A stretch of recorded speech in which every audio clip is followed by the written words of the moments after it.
Depression is having a body that wants to live with a mind that wants to die constantly. And so your body wants to fight it, but your mind can't handle it anymore.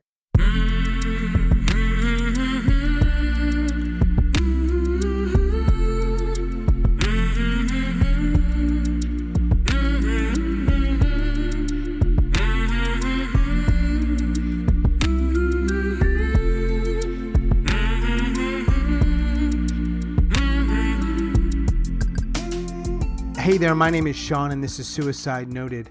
On this podcast, I talk with suicide attempt survivors so that we can hear their stories. Every year around the world, millions of people try to take their own lives, and we almost never talk about it. And when we do talk about it, many of us, including me, aren't very good at it.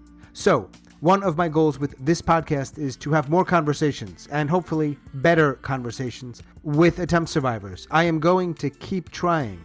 As always, a huge thanks to everybody who has joined me here on this podcast to talk so openly and courageously, and to everyone who listens week in and week out. Thank you so much. Now, if you are a suicide attempt survivor and you'd like to share your story, I'd love to talk. Please reach out.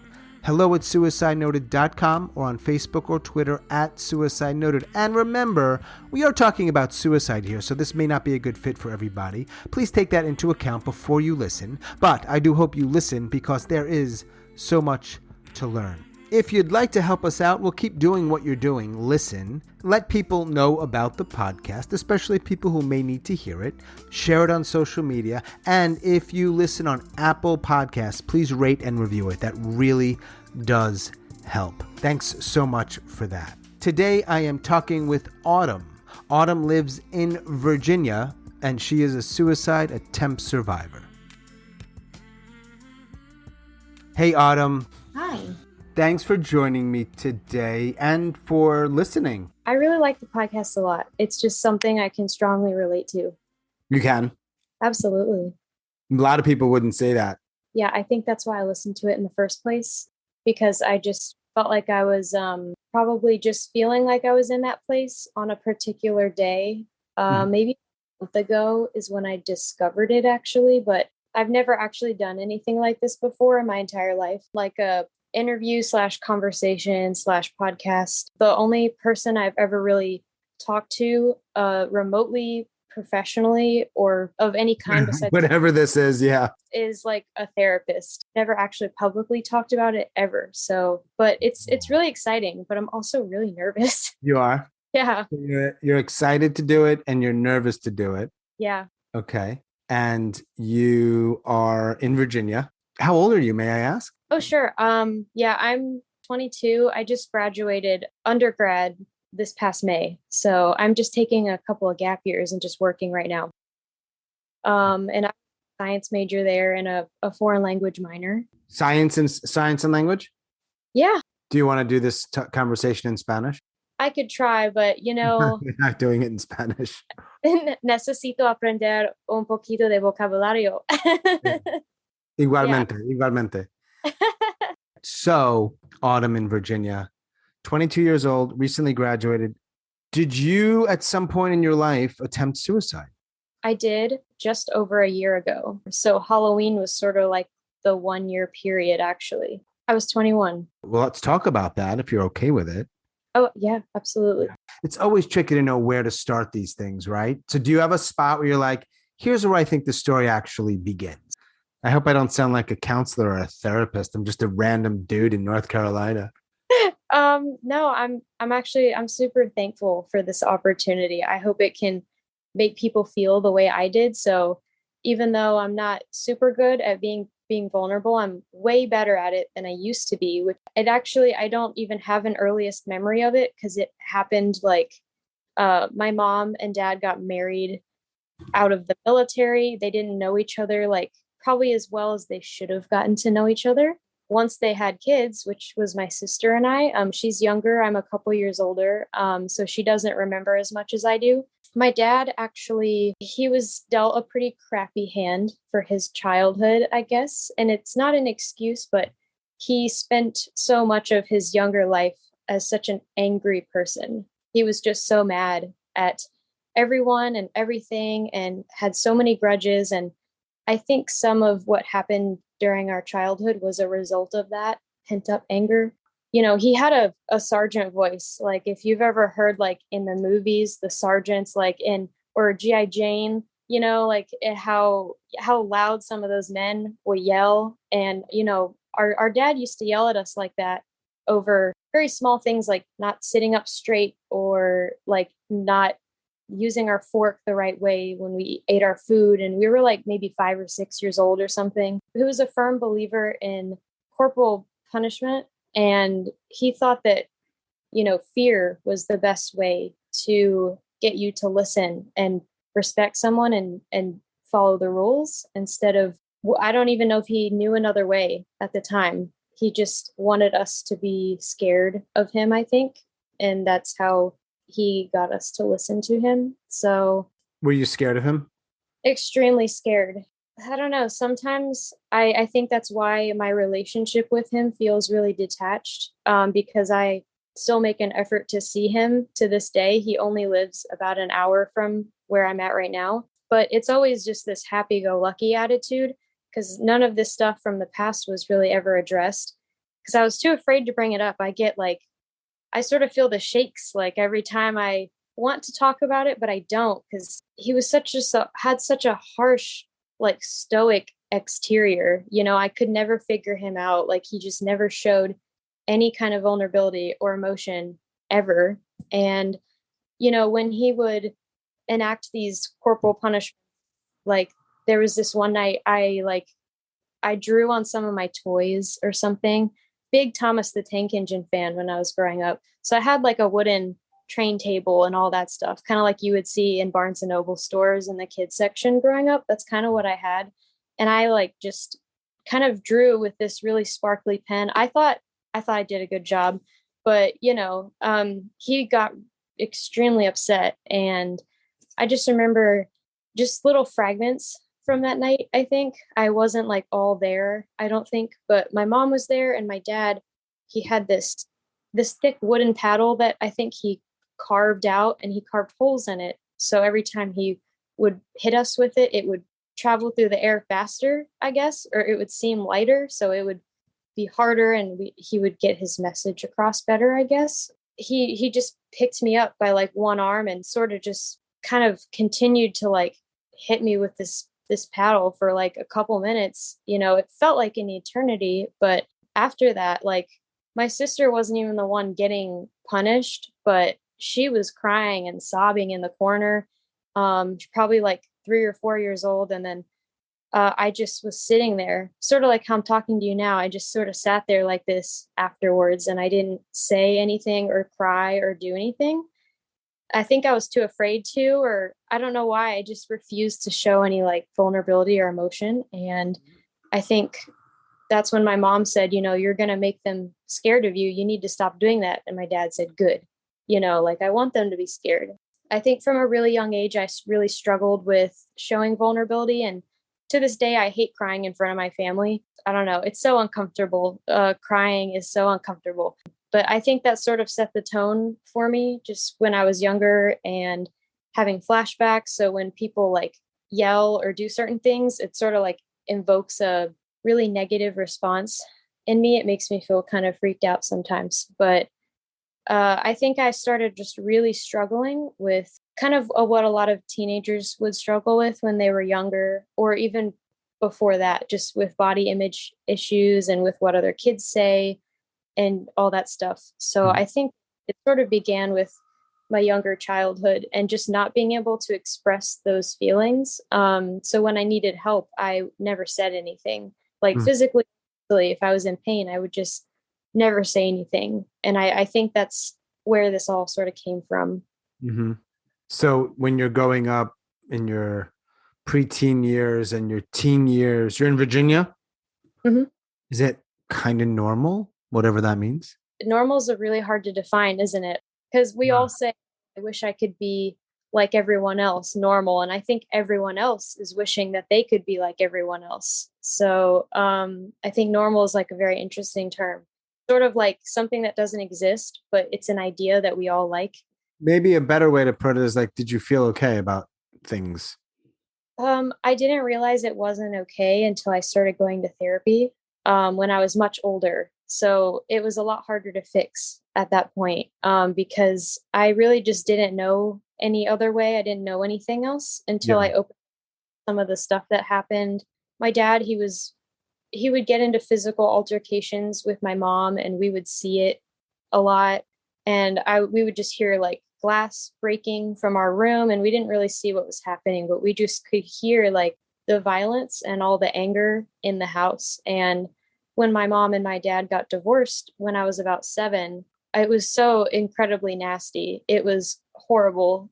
My mom tried to be civil. My dad just couldn't. To this day, I think he's actually a wonderful person. I just think he did terrible things like when we were younger. I like forgive him or whatever, but I guess I didn't realize it probably just messed us up a little bit, and all the conflicts between, you know, my stepdad and then him and my mom. I mean, in his phone, my mom's name was Beelzebub, you know, and I just thought, looking back on it, it's just so childish. It just seems so childish of a thing to do. And I always thought he hated her. So everything was just so negative, and there was just so much fighting happening all the time. So I didn't really think love existed either. I thought it was just all this negative energy, and I thought people were bad and stuff like that. So I thought that was normal for me growing up. I just thought that it was my sister, my mom, and myself just against all these horrible men in our lives. Not all men are bad. Like not all women are good, not all men are bad, but in those moments of my life, you know, those men seemed pretty bad at the time. I just think because they were just, my stepdad and my dad fought a lot, and my mom and my dad fought a lot, and we got yelled at over just very trivial things. I didn't realize that wasn't normal until college, Mhm. probably. So when you're in college, you start to get a little clearer on this stuff. And at some point in your junior or senior year, you are not clearly not okay. Because I think, I don't know if you agree with me, tell me if you disagree. People that are okay usually don't try to end their lives. I could be wrong. You're definitely right about that. 100%. The first time I thought about it was actually in elementary school, but I never did anything. I just always had very self-destructive sort of habits, even when I didn't realize that they were. I don't think my mom knew how to deal with it. She doesn't Mhm. understand anything related to like mental health, like episodes or mental health, just mental illnesses in general. Like she doesn't really understand because she's never experienced it in her life. That's really good for her, honestly. Good But for her, she's, mom. Good for you, mom. yeah, I know. Really good for her. Despite everything she's been through, she just doesn't get it. So every time it comes up, at least in the past, before this attempt that I made about a year ago, she didn't know, like she didn't understand, and it seemed like really uncomfortable to talk about, and she just didn't understand it. Hmm. Also, I just find like the form of self-harm that starts with a C, I don't like to say it. I find it, for lack of a better word, I guess, triggering. We don't have to use the word, but I know what you mean. I started engaging in that sort of thing as one of, I guess, a coping mechanism when I was in like 8th grade. So I think I was like 12 or 13 when I started to do that. Even before that, my mom, I think I did it. It was my choice, but it didn't help that my mom didn't understand. And I think at times she thought I was like broken. She sort of talked to me like about my feelings, sort of as if they were problems, or like, oh, how do we fix this? Or like, how do we Mhm. fix, like, okay, what are we supposed to do with you? And she's a wonderful person, and she's gotten way better after everything that happened last year. But I felt very alone in that. So I think she found out in the most horrible way possible. I think I didn't tell her. I'm sure she suspected it because I had a nervous tick where I would kind of rub my wrists or I'd pick at my skin and it would sort of form scabs. And she saw that and she thought it was self destructive, and she didn't really know how to address it without making me feel bad about it. Mhm. So I was at like this doctor's appointment and they were doing a physical exam on me. And I was a young teenager. So they found like some markings under my clothes and they were from the night before. Didn't plan that well. I honestly forgot I had a doctor's appointment the following day. Because I was a minor, they legally had to tell my mom about it. Once she brought my mom into the room after that, we didn't speak. We didn't speak for the rest of the day. And my mom and I didn't talk the whole car ride home. It was probably one of the worst car rides I've had in my life. It trumps all other horrible car rides and annoying family road trips. That was probably one of the worst car rides ever. It was the silence was just so tense and the anxiety was so high, at least for me. And I still to this day don't even know what my mom was thinking. I don't know if she was upset at herself or at me. So my mind just kind of went to the worst case scenario. Like she wishes she never had me, or I'm causing all these problems, or, I don't want to make her feel like she's a terrible mom. Just all these things. Catastrophizing, a lot of us do that. I was really bad at that when I was younger. So it sort of just led up to all of these toxic habits I had because I just felt really numb all the time. So I did these things to make myself feel something, is kind of what I told my therapist. Was that honest? Yeah. What are those things? One of the myths is that like when people think of self-harm, they stereotype it into like one category. But for me, it was also just walking around in the middle of the night because I was really anxious and couldn't sleep. And I would walk around the middle of the night, like by myself, not in the road, but like off to the side of the road. Or like I did like probably engage in some pretty like dangerous activities, like when I was maybe like a sophomore, when I was struggling at the beginning of college to adjust and I had failed a couple classes and it was just a lot. I had also just gone through a breakup, so I felt very lonely. So was like drinking a little bit, using recreational drugs which led to like non-consensual like sexual activities, which I still regret to this day, even though I know it's not my fault. It's just something that happened that I learned from and grew from. Those are all self-destruct. Those are all forms of self-harm too, that a lot of. Yeah, that makes sense. I'm going to back up for 1 sec. You said, when did you start going to therapy? I've been several times throughout my life, but I think the time I actually committed and I decided to go for myself, it wasn't my mom or anyone else. I really started going my sophomore year of college, and I saw a school counselor up until I graduated. So I stuck with her for 3 years. Was there any kind of diagnosis that you agreed with that felt right? I'm still kind of seeking that out, actually, like a formal diagnosis for not just like psychologic testing, but also like for learning disabilities as well. I think I really struggled in school, and instead of thinking there's something wrong with me, maybe there actually was just something going on in my head that I didn't know about. But they sort of kind of put me in the major depressive disorder, possible mood disorder, and like generalized anxiety or like some kind of panic disorder.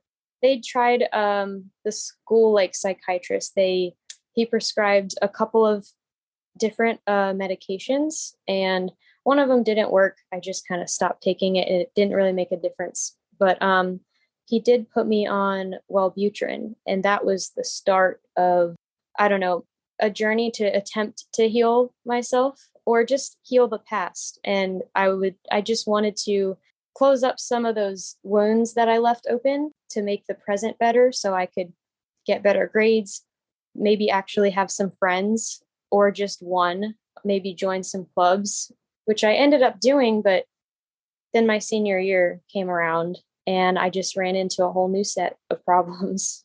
But I did stick with the same counselor for 3 years, and she was there through all of it. Were you on Wellbutrin when you attempted suicide?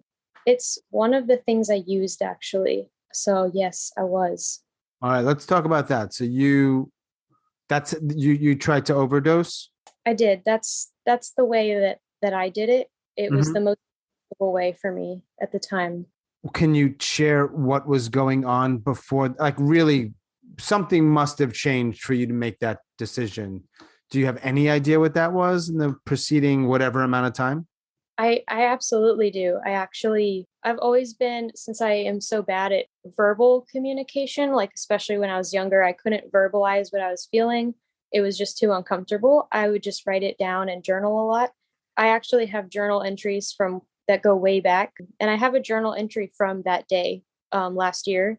I wrote in the journal everything I was feeling. I wrote in my phone too, but I deleted those because I just didn't want to see them anymore, but I still have the physical journal entry I wrote, like pen and paper.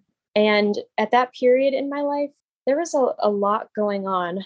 I lived in the dorm for 3 years on campus. And then my senior year, I decided to move off campus and get my own apartment. And I shared it with a roommate, and I actually went to high school with her. So we're already friends before, and she was an amazing roommate. She was so wonderful and understanding and super reliable. She didn't have anything to do with it actually. But I think I was just going through a period where a lot of it, I think the biggest stressor was money. I think for me at the time, it started, I think, with just me trying to work consistently at this little retail job I had at the time. I think I was just spending more money than I was making money, and I really needed it. I felt just this pressure of my rent money, and I was paying for electric as well, and I was paying for a few other things too. And my car had broken down at the time, and I was so behind in classes. And I also got a second job I got fired from 2 days after working there because they said I was too slow. It was some kind of like little cafe job. It was not for me, but it was really hurtful though. I seem to do this thing, especially in the past, where if all these things go wrong, it starts to have this spiral effect on me. I start thinking about all the other things wrong in my life and wrong with me. And then I think about the past and everything wrong with that. And it just gets to be way too much. I hear this has happened to a couple of people on this show, which I feel sorry that they went through it, but I also feel like I felt less judged, judgmental of myself when they said they had gotten scammed out of some money, and I got scammed out of over $1,000. And for me at the time, that was a lot of money because I needed like every penny I could get for my rent and expenses. I felt too embarrassed to tell my parents because they had like some reservations about me moving out. They didn't know if I could handle it.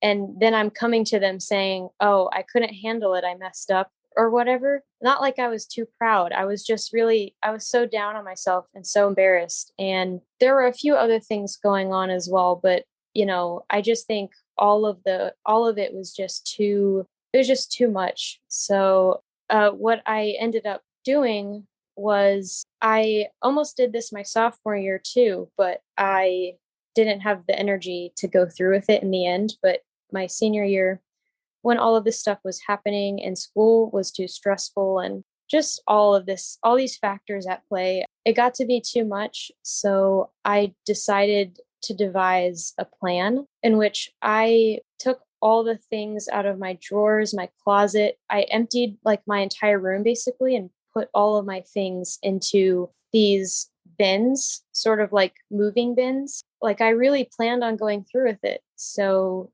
whenever my family came to get my things, they wouldn't have to go through my things. I thought it would hurt them less if I got everything packed away, if I did all that hard work for them. I know if I were them in that situation, I wouldn't be able to do it. I wouldn't be able to, if it were my sister, I wouldn't be able to touch her clothes and go through her stuff. I did all of that pretty quickly. And I erased my name from this dry erase board. My roommate and I kept in the living room of our schedules on a daily basis. So we could just look at the board and just know what the other was up to. I erased my name from there. I took all my stuff out of the bathroom. Like I basically erased myself, my physical presence from the apartment. And a few days prior, I actually drove around. I was driving around town to spots that looked remote, somewhere I could park and just not be bothered or not bother anyone. So I ended up doing that. And then a few days later is when I made the decision, like I just couldn't do it anymore. So I packed my things and I did all the stuff I planned, and I journaled a little bit and just kind of had whatever was laying around. I had my Wellbutrin. I just grabbed it. I had sleeping pills. I grabbed those. My roommate, she had ibuprofen. So I took that, put it all in my bag, and I got a couple bottles of wine. I read that alcohol like interacted really badly with other drugs, or that it sped up the process or something. So I took that just hoping to make this horrible, terrible concoction of some sort. I just wanted it to work, and I didn't really want it to be painful. I kind of just wanted everything to be over because, depression is having a body that wants to live with a mind that wants to die constantly. And so your body wants to fight it, but your mind is like, it just can't handle it anymore. In the movies, there's the main character, then there's the best friend, then there's like all the acquaintances. I felt like I was one of the people just that they hired as an extra, just walking around in the back just to fill this space of this giant void that I was living in. So that's just how I felt like on a daily basis, pretty much. So once I did all that, I got in my car. I actually got it to start because my car was also completely, totally broken at the time, and I couldn't drive anywhere. So I was like riding my bike to school in the rain and stuff. And I was really down on myself for that too. And I couldn't afford to fix it because all my money was gone. I had a negative account balance. It was so bad. And so I drove to this location with all this stuff that I took from the apartment. Then I ended up drinking like half a bottle of wine or something. I think I used the wine to like help swallow everything. And it felt really weird because I thought it would be like this big moment, but it wasn't. It was very anticlimactic, and it was really scary, but not in the way that I thought. It wasn't by any means worth glorifying at all. It didn't feel like how I thought it would. I didn't even think I would be reflecting on how I thought it would feel. I didn't even think I'd be here. Were you in a But car or in a park or in a woods or in a lake?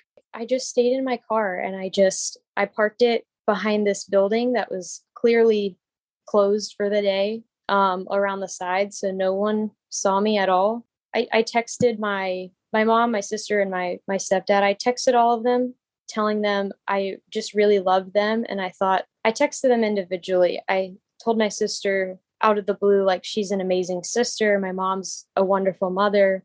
I just texted them that, and they weren't super suspicious. They just, were like, oh, like, thank you. That's really sweet of you. Like, you're a wonderful daughter, or you're a wonderful sister. And I wanted that to be the last thing I said to them. I left each of them very long notes in my phone, like things I wrote to each of them. And I was really sorry.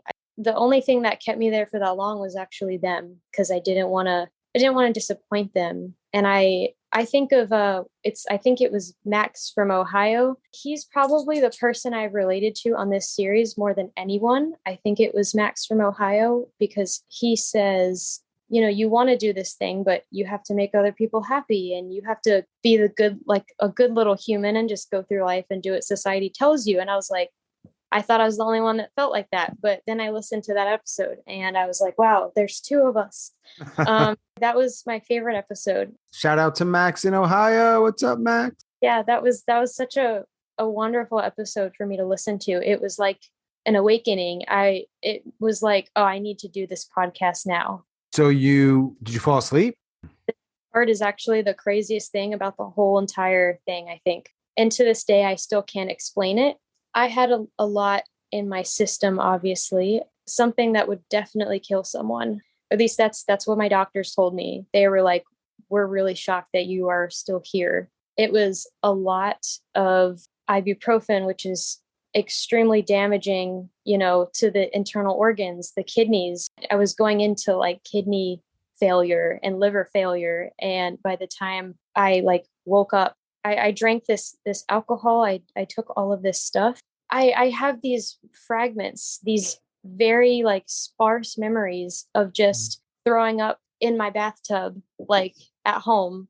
I'm in the car, 1 minute with all of these these notes and stuff. But then the next moment I'm in my bathroom, and then the next moment I'm at the front door letting my stepdad in. But I think that because of the Wellbutrin, this is what the doctor said, it was making me kind of spasm, sort of like someone with Parkinson's disease, like really late stages of Parkinson's. It was the onset of a seizure. So I took all of this stuff and I had to pass through intersections. I drove myself all the way home. I never ended up falling asleep. I tried, but then I ended up going to sleep. At some point, on and off, waking up, the doctor said, the alcohol is actually what saved you, because the alcohol made you throw up, and you threw up like half of what you took. I think that's the craziest part. I just can't explain it at all, that I had all this going through my system and I somehow got home. I somehow drove.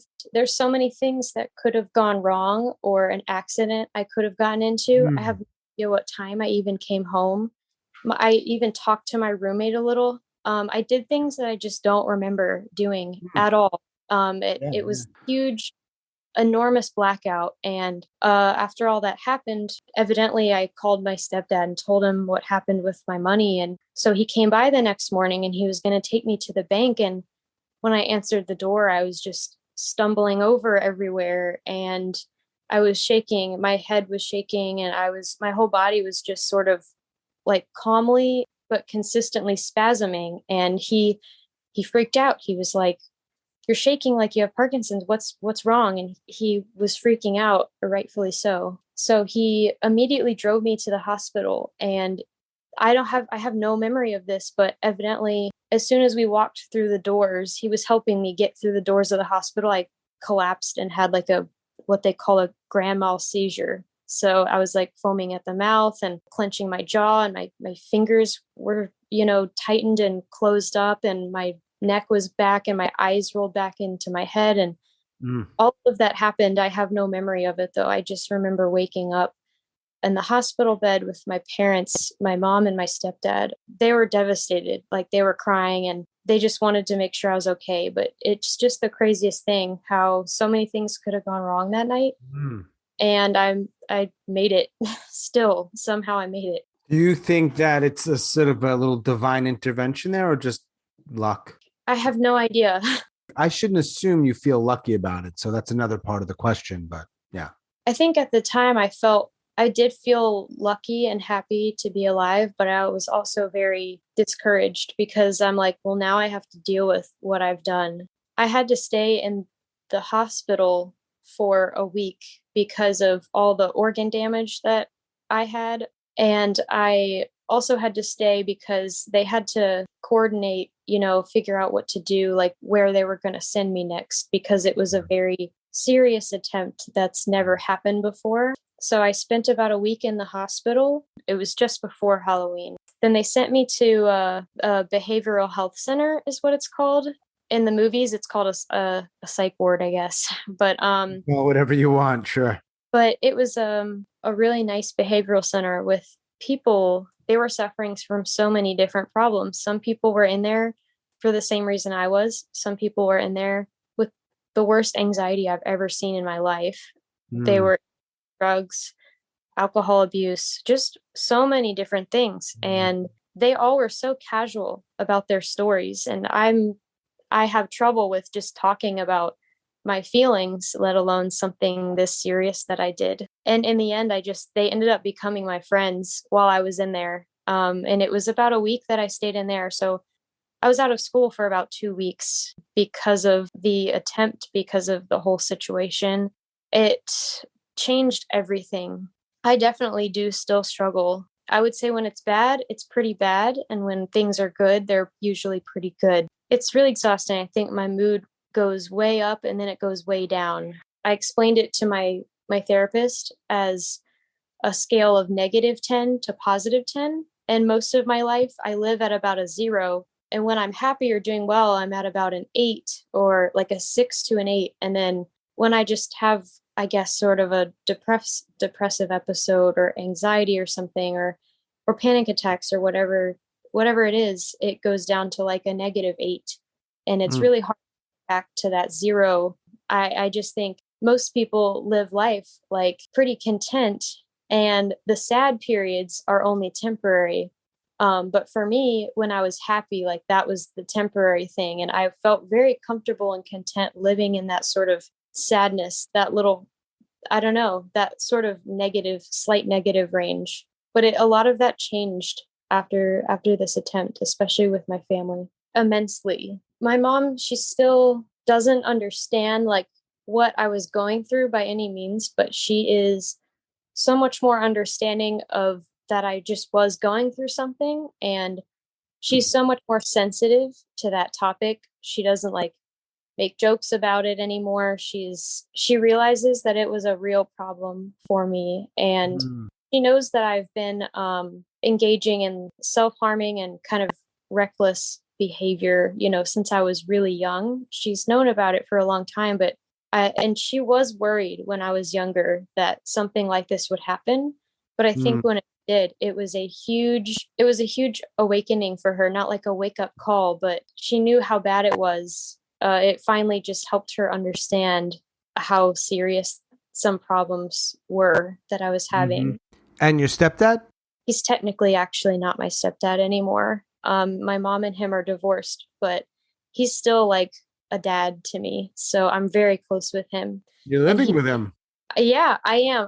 I'm kind of like half here, half at my girlfriend's dorm. I kind of just float. I am waiting for my girlfriend to graduate, so we can move in together once she's finished with school. She's a year behind me. We went to the same school. That's how we met. But yeah, it just my stepdad was so wonderful. I didn't expect him to be so understanding and so kind, but he can relate to those issues more than my mom can. And I've just never seen a grown man cry like that. He was so upset. He was devastated. And it just made me realize how much my parents actually loved me, and they completely like accept me for who I am. And that was just really nice. We just got a lot closer after that experience, and I feel like I can actually kind of talk to them about real stuff now. And my girlfriend too. A month after we were started dating, I told her about this whole experience. It was a long conversation too. She didn't say a word the entire time. She just listened for like an hour. Mm. So the experience changed a lot of stuff. How many people in the world know that you tried? Six, six A people. very specific number, six. Okay. Did you include me? Seven, seven. Yeah. Wow, that's crazy. The people that know are, my roommate. They called her and were asking her the next morning, like, are you missing any medications? Like, we think she might have taken some of your stuff. Can you tell us like what's missing? And that's how my roommate found out.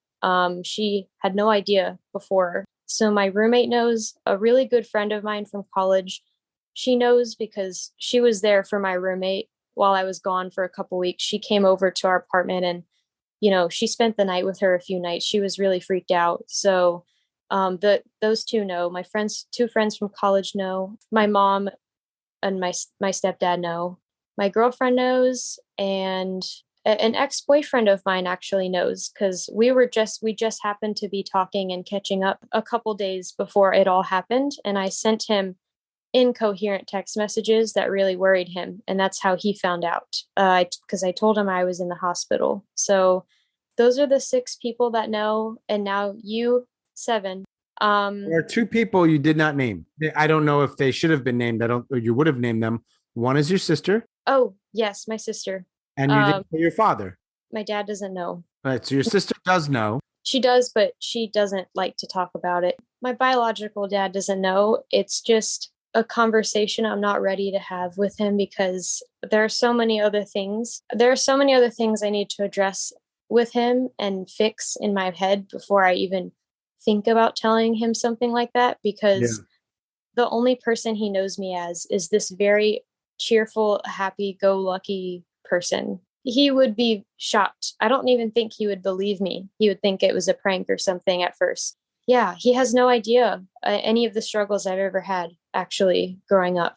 I don't think he has any idea how some of his past behaviors even affected us. I don't think he knows at all. He's changed so much since then. I think he's just kind of left a lot of that in the past. So there's a lot he doesn't know. And that really big part of my life is something he doesn't know about. So, how many people do you have in your life that you can have these kinds of conversations with?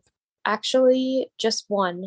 I talked to my girlfriend about it because she's the only one I feel like that understands. No one's understood me better, actually. My parents love me, and I know now that they would do anything before they lost me again. My mom actually made me sign a life contract. She went into my computer and she typed up this contract, and she made me like type it, sign it, and saying I would always talk to them first, or that I would never do this again.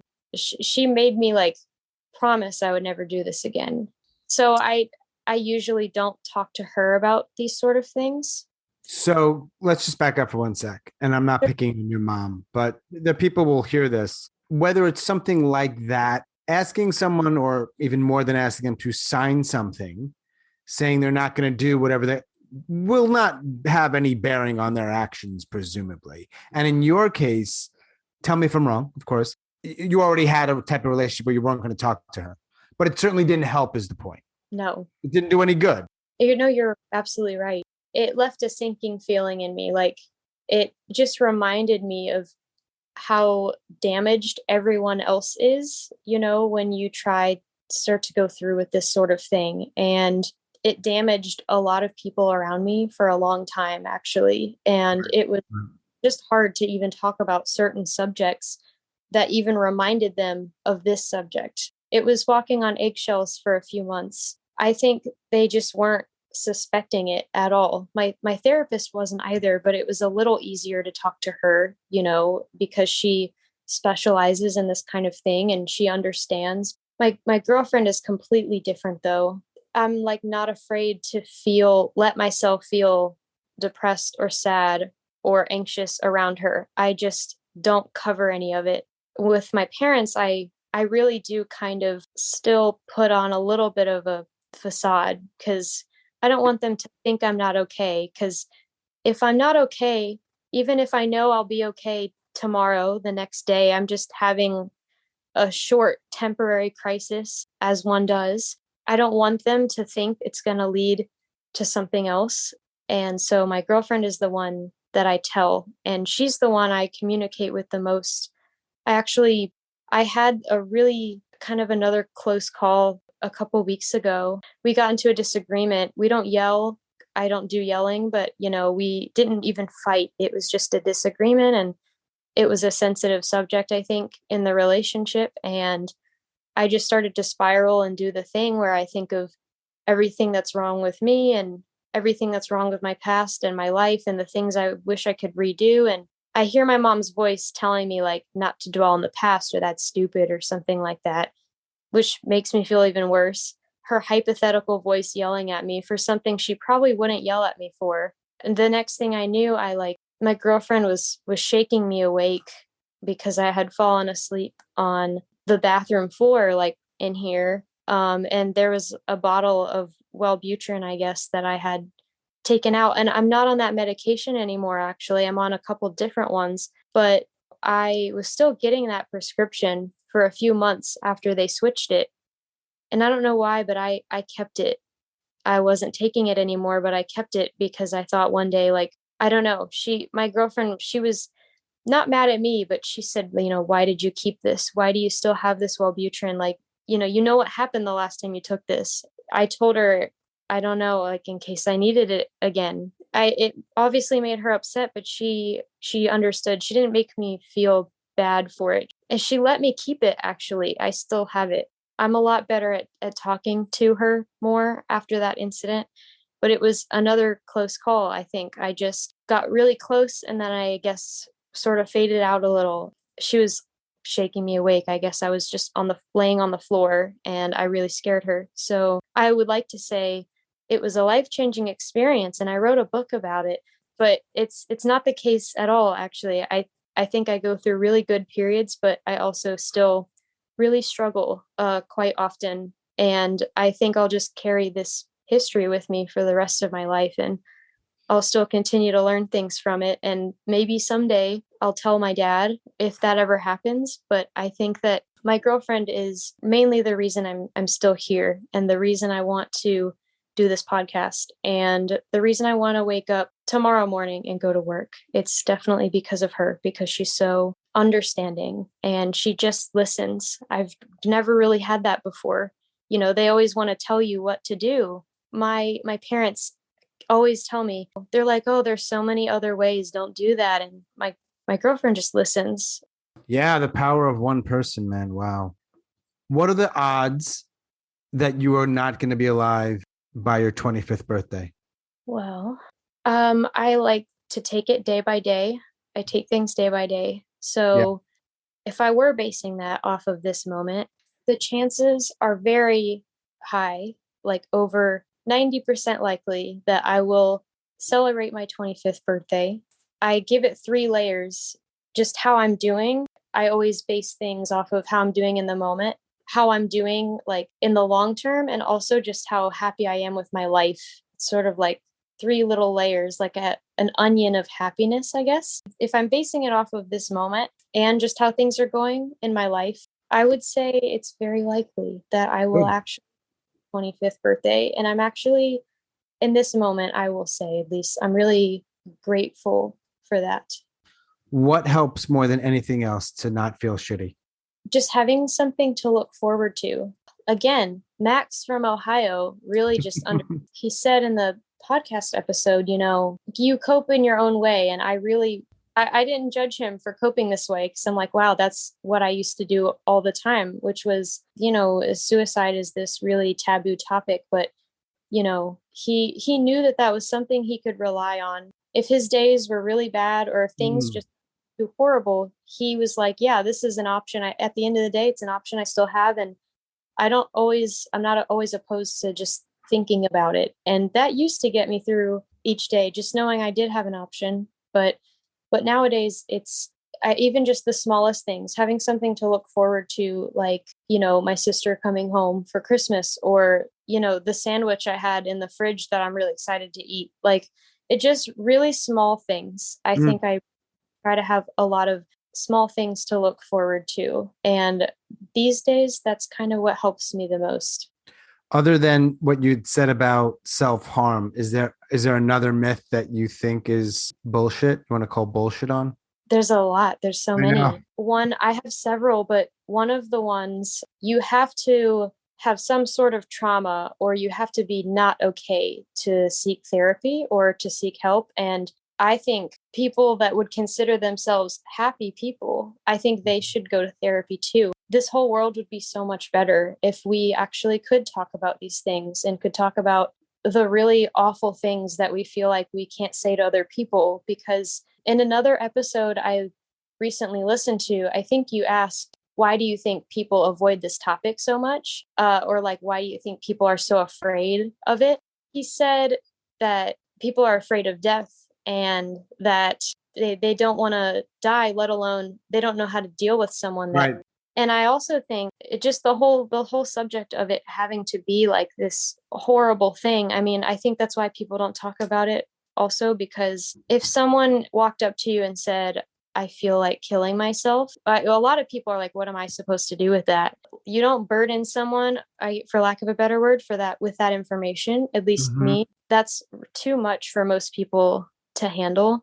I think that is also just another thing, is that it has to be like this huge topic and this huge heavy topic. And it is, but it also, if someone said that, it's just like, yeah, life is shitty. It's okay to acknowledge like the really horrible parts. And therapy is not just for like mentally ill people. It's for everyone. I also think that another myth, I hate when people say this, it's mostly portrayed in the movies and the media, not so much real life. People just do things like this for attention. I hate attention. I hate having the spotlight on me. I certainly didn't do this for attention. I thought it was a going to be a permanent, decision with permanent effects. But I didn't do it for attention by any means. That's definitely, it's completely false. I think some myths are, just to kind of run through it again, is that people do it for attention. I think that's, like you said, it's complete bullshit. You have to have trauma to want to go through with something like this. Quite honestly, you don't have to have a reason or to justify yourself for having suicidal thoughts. Every person is unique, and you don't have to explain yourself. You don't have to justify your feelings to anyone, because all the feelings are valid. Your mind doesn't just make them up. All the feelings are real. And Yeah. if you don't know why you're feeling them all the time, but they're very much real. So you don't have to have any sort of trauma to feel this way. The other myth was the first one, therapy is only for people that are sick or people that are suffering. It's for everyone. I think those are like three big rumors of mine I would like to, dispel because they really makes me mad when people actually go along with those rumors or those myths sometimes. Me too.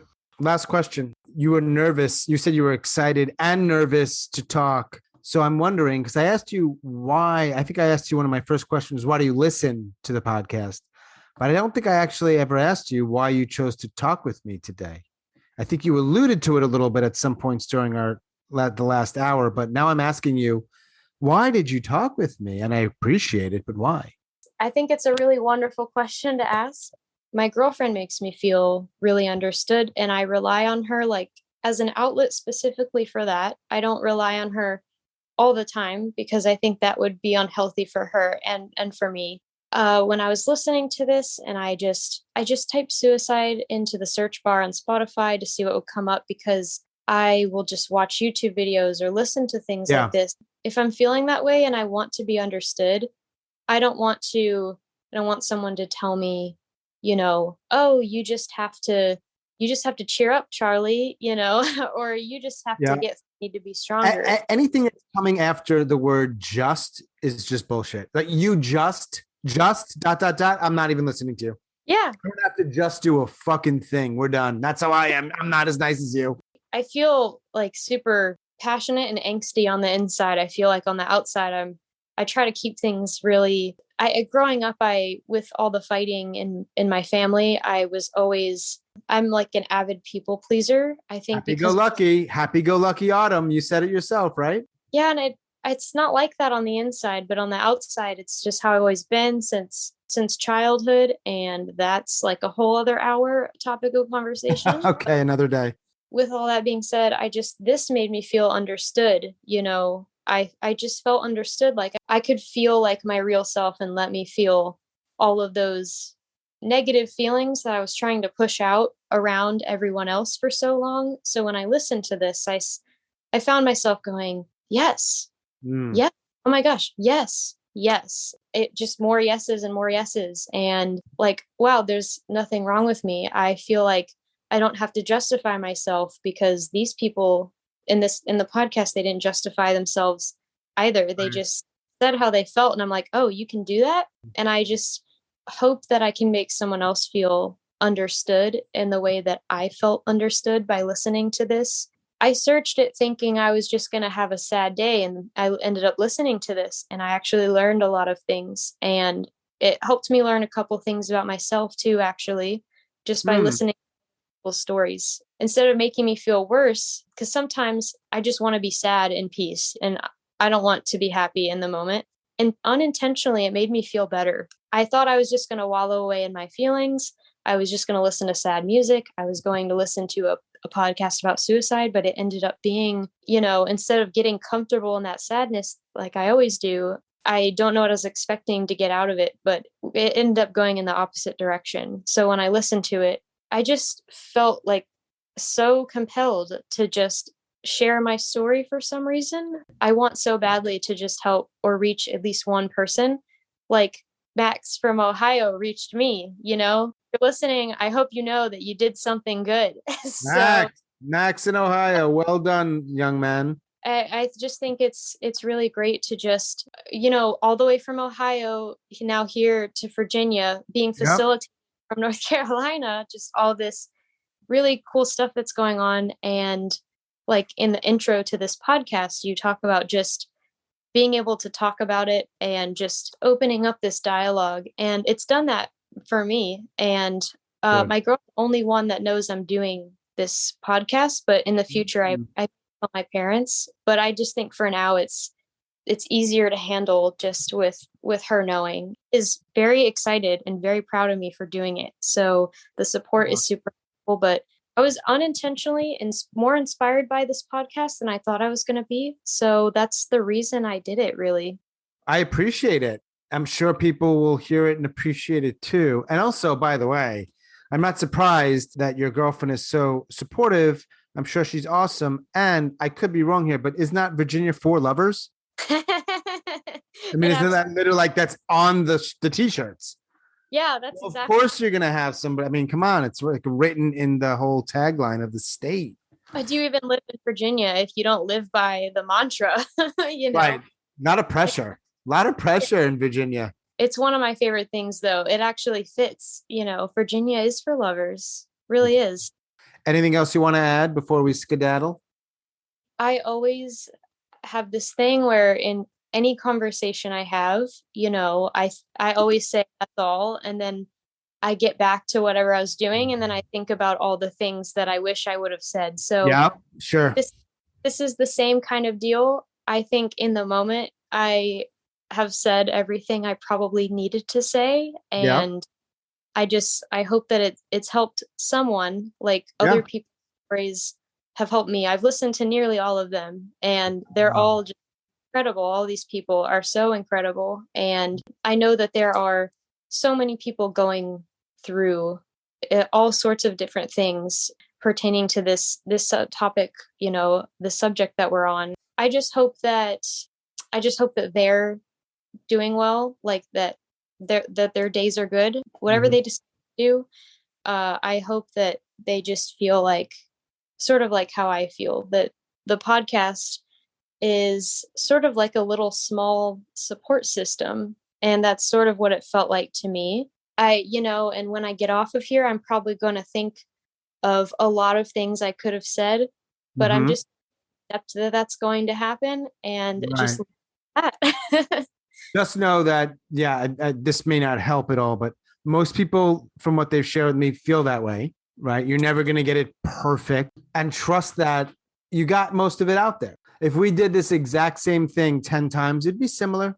I think so. I'll definitely. We asked the big questions. You answered how you feel today, and we're talking today. We're not talking tomorrow. We didn't talk yesterday. We're talking today, but just trust. Every time I talk about it, it gets a little easier. It's extremely hard for me to talk about. I don't know if I've done well so far at hiding the fact that it's very hard to talk about, but I just think it's good for other people to hear other people's stories, but I also think it's good for me to talk about it. So this was helpful for me too, actually. Yeah, more power to you for doing it when it's not easy, not comfortable, or, you seemed fine, but I guess on the inside, we don't know because you're happy-go-lucky, right? We don't know that you're unhappy, stop unlucky on the inside. I just really appreciate the conversation about this subject. I don't talk about it very much. So it's really hard, but I think it's something I needed. Good. I appreciate that. Thank you for trusting me. Yeah, I don't think it's just for people to hear the conversation out there in the world. I mean, that's a big part of it, but also for some people, like they don't have a lot of people to talk to, or even if they do, talking about it in some way is helpful. So that's part of it too. And you know what? We don't talk about this part very often. It has come up here and there. It's actually quite healthy for me. It's weird. I don't want people to be in pain. I don't want them to attempt suicide, but they do. It's going to happen, right? And so let's just create spaces, man. And I feel like I'm okay with it. So I wish more people did it, but right now I'm one of the people that does it. I think that's wonderful. Who knows? Maybe I'll learn something from our conversation, or I'll hear something a different way. It just kind of makes me want to have more of a dialogue about it with the people in my life, or just be more active on social media for people or organizations actually trying to change the dialogue in a meaningful, positive, authentic way, and not like we're doing good, follow for follow or something like that. I'm just really grateful for the opportunity. I appreciate the conversation. Me too. Thank you again. Really appreciate it. I'll talk soon. Have a good day as best you can. All right, you too. Thank you.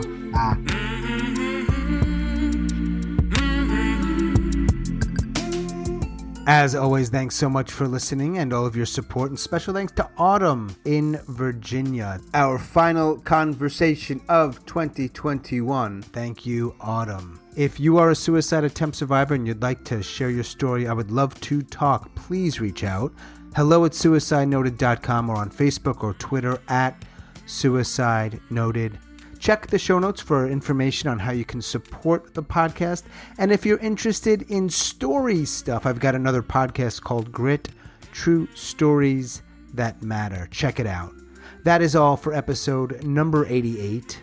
Stay strong. Do the very best you can. I'll talk to you soon.